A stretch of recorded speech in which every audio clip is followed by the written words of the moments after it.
24 horas desde que Jaylen Brown foi trocado para o Philadelphia 76ers, 36 horas na verdade na hora que eu postar esse vídeo. Deu tempo de digerir um pouco melhor essa troca, que realmente está sendo discutida com as piores da história da NBA. Eu publiquei um vídeo falando meu ranking das 5 piores trocas da história recente da liga.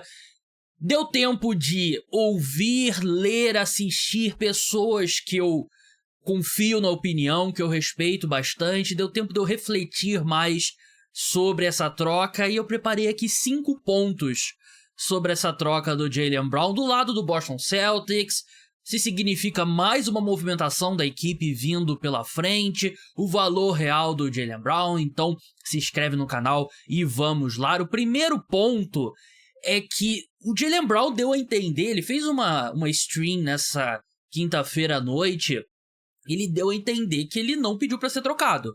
Ele deu a entender que ele ficou chateado com a forma como o Brad Stevens, o presidente da franquia, tratou ele, que a forma como o processo foi conduzido. Ele deu a entender que ele não pediu para ser trocado, mas às vezes você não precisa dizer as palavras, eu quero ser trocado, né? Mas a intenção do Jaylen Brown de querer ser o cara de um time já diz o suficiente, mas eu achei interessante.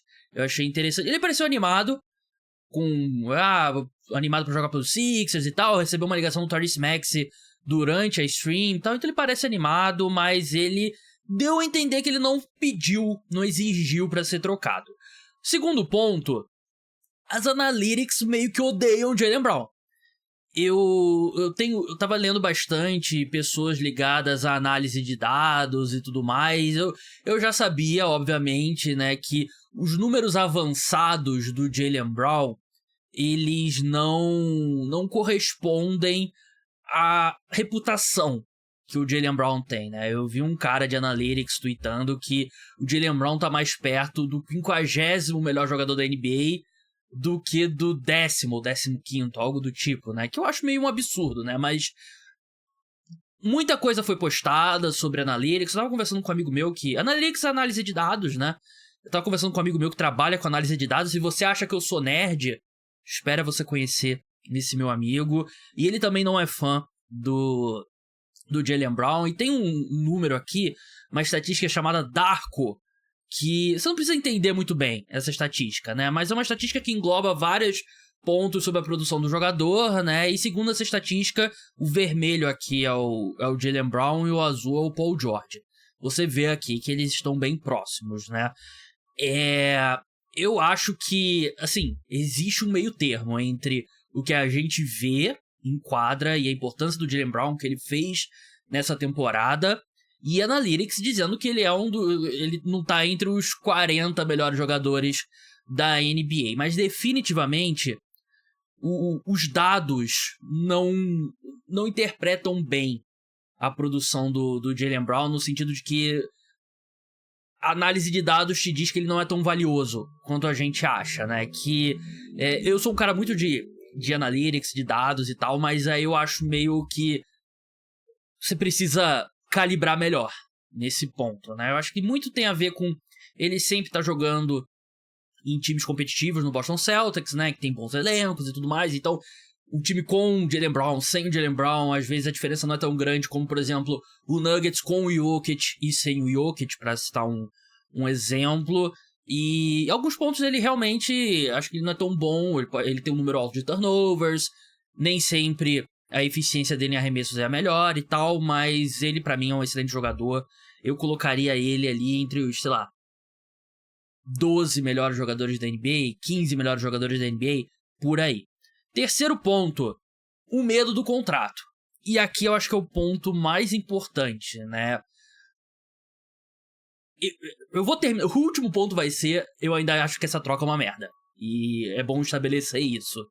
Mas eu acho que a gente descobriu que realmente o valor do Jaylen Brown não era tão alto quanto a gente esperava, e muito disso é por conta do contrato dele, né? Eu separei aqui o contrato dele e o do Paul George.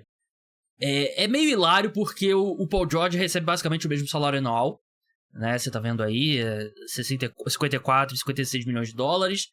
o Jaylen Brown 57, 61, 64, né? O Jaylen Brown tem um ano a mais de contrato. Pelo visto, os times estavam com muito medo do contrato do Jaylen Brown. E eu sinto que as equipes com o novo acordo... Quer dizer, novo, não dá nem pra chamar de novo, porque já tá desde de 2023, né? Com o segundo teto e tudo mais. Eu publiquei um vídeo no Instagram, no YouTube, TikTok, explicando, né? Um vídeo curto. Resumidamente, né? Se você tá acima do segundo teto, você tem várias limitações, né? Na construção do elenco. Você não pode agregar salário em troca. Você não pode trocar uma escolha de primeira rodada. Você só pode trocar até 6 anos e não 7 anos, né? Como os outros times. Você não pode assinar jogadores que encerram, que rescindem contrato com outras equipes ao longo da temporada. Se você ficar 3 anos no espaço de 5 acima do segundo teto, sua escolha de primeira rodada cai automaticamente para 30. Então tem várias limitações que os times se ajustaram. A gente viu o Boston Celtics se ajustando na última temporada, né? Trocando o Porzingis e o Jrue Holiday, né? E os times estão cada vez com mais medo de ter esse segundo grande contrato, porque se você tá pagando um salário máximo, um super máximo como o do Jaylen Brown, de 60 milhões de dólares, ele tem que ser indiscutivelmente um dos 10 melhores jogadores da NBA. Tem que ser, sem ordem, Shea, Wembanyama, Jokic, Jalen Brunson, Giannis e Anthony Edwards, Cade Cunningham, esse tipo de cara. Quando você chega ali no Jaylen Brown, ali você, eu quero ter ele como... Eu quero ter 2 jogadores de 60 milhões de dólares por ano e um deles sendo o Jaylen Brown. Foi aí que parece que o mercado do Jaylen Brown travou, né? Porque antes desse novo acordo coletivo, seria muito mais fácil trocar os times. Basicamente, se você ultrapassava o teto antigamente, a penalidade era apenas financeira. Você pagava imposto à NBA, né, e tudo mais, e era basicamente o apetite do seu dono de gastar dinheiro, né? O Joe Lacob, dono do Golden State Warriors, pagou centenas de milhões de dólares para manter aqueles times juntos e tudo mais, mas agora não. Agora tem limitações esportivas. Então, o mercado pelo Jaylen Brown realmente não era tão bom, porque os times têm mais medo desse tipo de contrato. Acho que a gente vai ver cada vez mais os times um grande contrato e tentar manter a flexibilidade.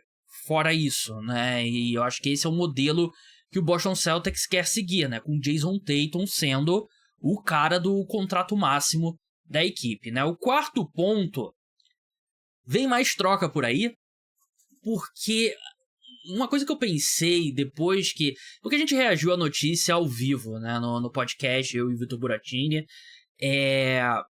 Tem cara de uma troca que antecede outra troca. Porque o Paul George ele pode ser trocado já pelo Boston Celtics, né? O que não pode acontecer é Boston Celtics trocar ele junto com outro jogador. Eles não podem botar Paul George e Sam Hauser juntos. Eles podem trocar apenas o Paul George. E a troca só pode ser oficializada no dia 6 de julho. Então até lá eles podem transformar numa troca de 3 times. E fala-se muito do interesse do Boston Celtics no Trey Murphy, ala do New Orleans Pelicans, que todo respeito ao New Orleans Pelicans, é meio que a série B da NBA, muita gente não assiste, mas é um cara que tá se desenvolvendo, ele tinha essa reputação, o 3&D, né, o cara que arremessa bem de 3 e defende.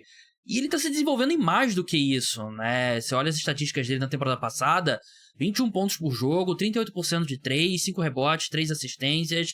Ele tá colocando mais a bola no chão, tá conseguindo criar mais, tá conseguindo chegar mais na cesta. É um cara muito jovem ainda também, tem 26 anos, se eu não me engano, 25. E é um jogador que o Celtics e muitos times há muito tempo especula-se ali que eles estão interessados, e parece que o Pelicans não tá batendo telefone. Tem 26 anos, fez agora em junho 26 anos. Não tá batendo telefone, então tá interessado também em receber um bom retorno pelo Trey Murphy. E o que saiu de notícia é que talvez o Pelicans não tava tão animado em receber o Jaylen Brown. Mas talvez sendo o Paul George, com um ano a menos de contrato, talvez seja mais palatável pro New Orleans Pelicans. Então você pega o contrato do Paul George, você pega essas escolhas que você recebeu, você manda pra Nova Orleans. De repente você tem que acrescentar uma escolha a mais, que eu ainda acho que é foda, né? Porque é o Jaylen Brown, né? Mas um contrato mais fácil do Trey Murphy, né? Aliás, pra fazer essa troca seria Paul George, o Trey Murphy, pelo Trey Murphy e o Jordan Poole, né? O Jordan Poole que tá no contrato expirante. O Jordan Poole que eu, sinceramente, eu ainda acho que tem alguma coisa ali, né? O Trey Murphy é um contrato de 30 milhões de dólares, né? 27, 29, 31, então basicamente média de 30 milhões de dólares. Então você manda o Paul George, essas escolhas, e recebe o Trey Murphy e o Jordan Poole. Pode ser uma boa troca, acho que o Jordan Poole seria um bom cara para essa equipe ter, né? Mais um guarda ali capaz de pontuar, espaçar a quadra, mas tem essa sensação de que é uma troca que antecede outra, né? E os Celtics não conseguiram trocar o Jaylen Brown pelo Trey Murphy e vão fazer um caminho diferente para chegar no mesmo destino, seja agora ou seja durante a temporada. Mas a cara é essa de troca que antecede outra, né? E o último ponto, né? Só para pontuar bem aqui, ainda é uma troca ruim, porque a gente chega àquele ponto que eu insisti várias vezes no programa. O Celtics não tinha prazo para fazer essa troca, não tinha deadline, né? Talvez, idealmente você quer fazer antes da temporada regular começar, né, em outubro, mas ainda assim você não tem obrigação de trocar ele antes. Eu não entendo a pressa do Boston Celtics. Uma teoria que eu tenho visto é que talvez os times estejam cada vez mais chegando a essa conclusão que um contrato de um cara como Jaylen Brown não é valioso, não compensa o que ele faz em quadra e tal, e o mercado estava diminuindo.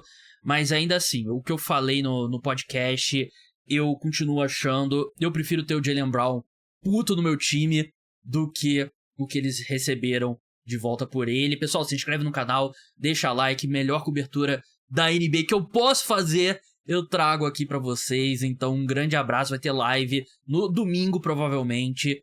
Tchau.